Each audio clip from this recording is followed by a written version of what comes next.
আসসালামু আলাইকুম রহমতুল্লাহি ওবারাকাতুহ। সবাই কেমন আছেন? আমি ভালো আছি আলহামদুলিল্লাহ।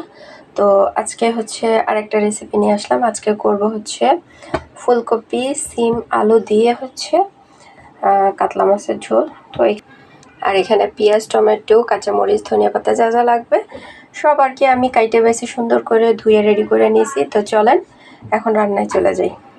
তো আমি কড়াই বসায় দিলাম, মাছটা ভাজবো, ফুলকপি আলুগুলাও ভাজবো। তেলটা গরম হতে থাক, আমি হচ্ছে মাছটা একটু হলুদ মাখায় নিব। তো তেলটা আমার গরম হয়ে গেছে, এখন মাছগুলা দিয়ে দিব। তো এই যে আমার মাছগুলো একটু লাল লাল করে কড়া ভাজা দিয়ে নিছি। মাছগুলা ভাজা হয়ে গেছে, এগুলো উঠায় নেব। তো আমার মাছগুলা ভাজা হয়ে গেছে, এবার একই তেলে হচ্ছে আমি ফুলকপি আর আলুগুলাও ভেজে নিব। তো আমি সামান্য একটু হলুদ দিয়ে দিচ্ছি, আলুটা আর ফুলকপিটা একটু হলুদ হলুদ হবে, দেখতে ভালো লাগবে সেটার জন্য। তো এই যে আমার ফুলকপি আর হচ্ছে আলুটা একটু ভাজে নেওয়া হয়ে গেছে, এখন এগুলো নামাই নিব।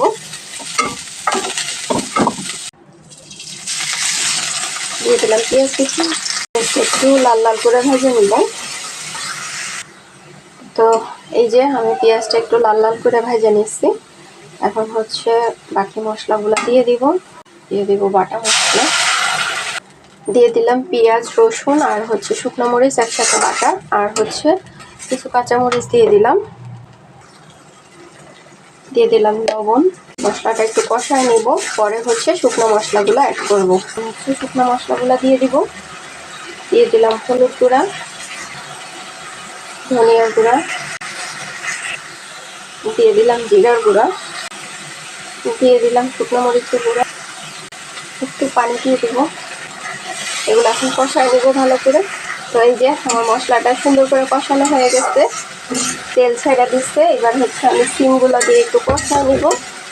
তো এই যে আমি সিমগুলো দিয়ে কতক্ষণ কষায় নিচ্ছি, এখন হচ্ছে আলু আর ফুলকপিটাও দিয়ে দিব, ওটা দিয়েও সুন্দর করে কষায় নিব।